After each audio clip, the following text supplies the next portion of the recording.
Sejumlah perusahaan maritim dunia terpaksa mengalihkan rute pelayaran untuk menghindari serangan Houthi Yaman di Laut Merah.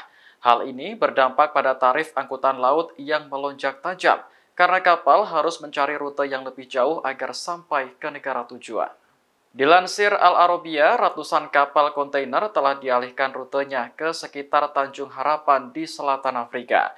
Pengalihan rute ini tak hanya menyebabkan biaya pengiriman bengkak, namun juga waktu pengiriman menjadi lebih lama. Sebagai contoh, tarif pengiriman dari Asia ke pantai timur Amerika Utara kini naik sebesar 55% menjadi $3.900 per kontainer. Sementara waktu pelayaran menjadi lebih lama dengan tambahan waktu antara 7 sampai 20 hari. Selama ini, Laut Merah telah menjadi jalur pelayaran penting bagi kapal-kapal dagang dari seluruh dunia. Pasalnya, perairan tersebut menjadi jalur tercepat untuk mengirim barang dari Asia dan Timur Tengah ke Eropa. Kapal nantinya akan melewati terusan Suez untuk menuju Laut Mediterania. Namun, karena Houthi Yaman melakukan operasi di Laut Merah, banyak kapal asing yang ketakutan. Beberapa di antaranya bahkan menghentikan pelayaran seperti CMA CGM asal Perancis, Hapag-Lloyd asal Jerman, dan OOCL asal Hong Kong. Namun, Houthi Yaman telah menegaskan bahwa pihaknya hanya menargetkan kapal-kapal Israel atau yang berafiliasi dengan Israel.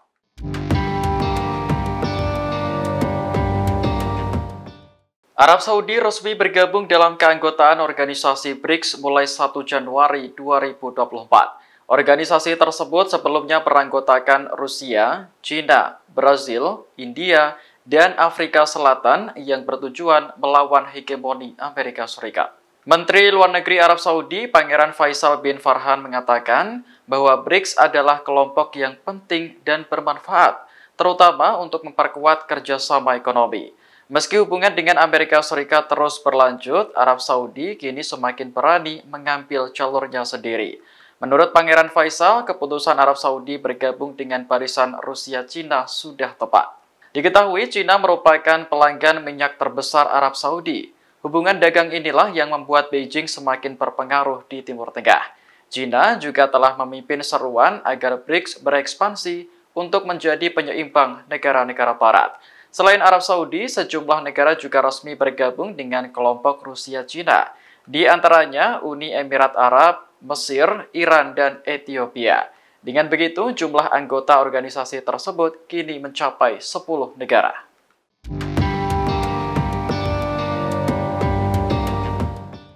Amerika Serikat merupakan pendukung utama Israel dalam perang melawan Hamas di jalur Gaza. Namun belakangan, sikap yang ditunjukkan Washington kepada Tel Aviv sangat berbeda. Seperti menolak pengusiran warga Gaza hingga menyebut Hamas tidak bisa dilenyapkan. Departemen Luar Negeri Amerika mengecam rencana Israel mengusir warga Palestina dari Gaza. Washington menilai tanah Gaza akan tetap menjadi milik Palestina sampai kapanpun. Jika Israel mengusir paksa, maka tindakan itu dianggap sebagai kejahatan perang. Terbaru, Gedung Putih mengatakan bahwa Israel tak akan mampu melenyapkan Hamas. Pernyataan itu disampaikan juru bicara Keamanan Nasional Gedung Putih John Kirby. Menurutnya, Israel hanya mungkin melenyapkan ancaman militer Hamas, bukan menghilangkan sepenuhnya kelompok tersebut. Kirby bahkan memuji kekuatan Hamas yang tetap tangguh meski perang di Gaza hampir genap 3 bulan. Padahal Amerika Serikat juga mengharapkan kehancuran Hamas karena dianggap sebagai kelompok radikal.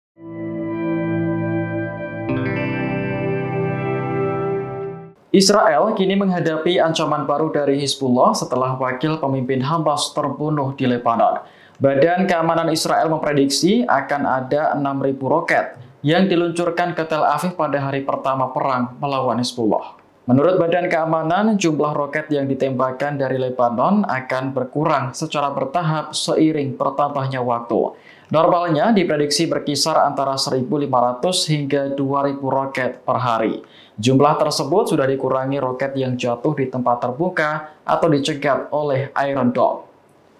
Israel membuat skenario semacam itu untuk mempersiapkan kemungkinan perang skala penuh dengan Hizbullah. Ini menjadi tantangan baru karena Israel masih terlibat perang sengit di Gaza. Sejumlah ahli juga meragukan kemampuan Iron Dome jika Hizbullah benar-benar meluncurkan ribuan roket setiap harinya. sebab peluang sistem tersebut mengalami kebobolan atau kerusakan sangatlah besar. Sebelumnya, Hizbullah bersumpah akan membalas Israel setelah wakil pemimpin Hamas, Saleh Al-Arouri, tewas. Ia terbunuh dalam serangan udara Israel di kota Beirut pada Selasa 2 Januari.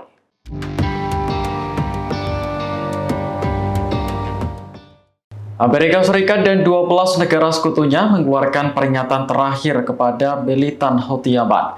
Washington mendesak Houthi untuk berhenti menyerang kapal-kapal di Laut Merah. Jika peringatan itu diabaikan, maka Amerika akan menggunakan cara militer untuk melawan Houthi. Peringatan itu tertuang dalam sebuah pernyataan yang ditandatangani 13 negara pada Rabu 3 Januari. Menurut Amerika dan sekutunya, serangan Houthi terhadap kapal-kapal di Laut Merah adalah tindakan ilegal. Bahkan, serangan itu telah mengganggu arus bebas perdagangan serta perekonomian. Amerika dan sekutunya menyebut bahwa Houthi akan menerima konsekuensi buruk jika tidak segera menghentikan aksinya. Sementara Houthi telah berulang kali menegaskan bahwa operasi di Laut Merah akan terus berlanjut sampai agresi di Gaza berakhir. Houthi mengklaim aksi tersebut dilakukan sebagai bentuk dukungan terhadap Palestina. Namun Houthi menekankan bahwa kapal yang diserang hanya milik Israel atau yang berafiliasi dengan Israel.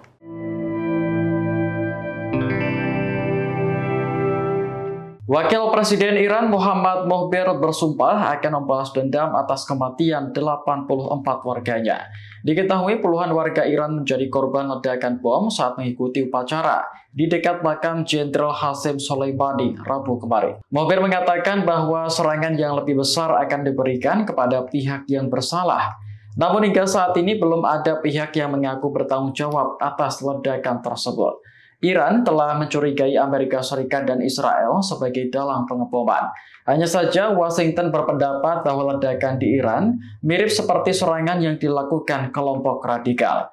Adapun ledakan terjadi sebanyak 2 kali berturut-turut di dekat makam Jenderal Soleimani. Ledakan itu bersumber dari 2 bom yang dipasang di dekat makam dan diduga dikendalikan dari jarak jauh. Iran awalnya melaporkan jumlah korban tewas akibat ledakan itu berjumlah 103 orang. Namun pada Kamis sore ini jumlah tersebut direvisi menjadi 84 orang. Sementara korban luka akibat pengeboman mencapai 248 orang.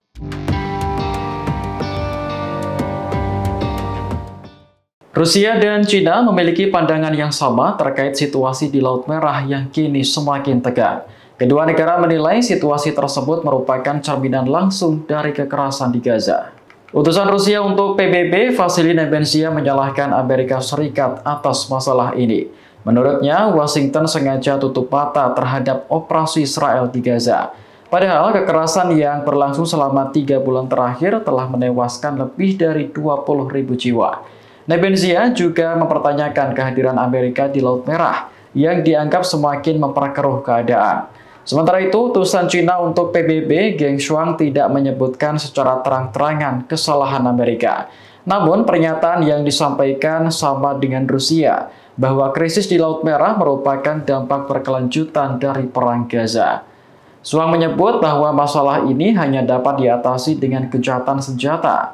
Dengan begitu, ketegangan di Laut Merah serta wilayah konflik di Gaza dapat mereda. Adapun masalah di Laut Merah disebabkan oleh Houthi Yaman yang menargetkan kapal-kapal kontainer. Amerika tak terima karena serangan itu telah mengganggu arus perdagangan global. Sementara Houthi menegaskan hanya kapal terkait Israel yang akan menjadi target.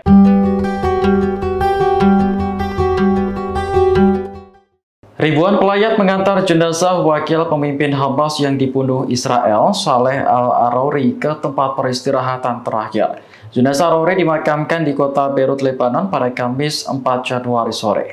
Duka mendalam dirasakan warga Lebanon atas meninggalnya wakil pemimpin Hamas. Para pelayat tampak mengibarkan bendera Hamas, Hizbullah, dan Palestina saat mengantar jenazah ke pemakaman. Sebelumnya, Arouri tewas akibat serangan udara Israel di Beirut pada Selasa 2 Januari. Kematiannya mengundang kemarahan dari sejumlah negara, terutama Lebanon. Perdana Menteri sementara Lebanon, Najib Mikati, menyebut serangan Israel di Beirut sebagai ancaman terhadap kedaulatan negara. Sementara itu, militan Hizbullah yang menjadi sekutu Hamas telah bersumpah akan membalas dendam. Hizbullah mengaku siap berperang melawan Israel untuk membayar kematian Arori. Download Tribun X sekarang, menghadirkan lokal menjadi Indonesia.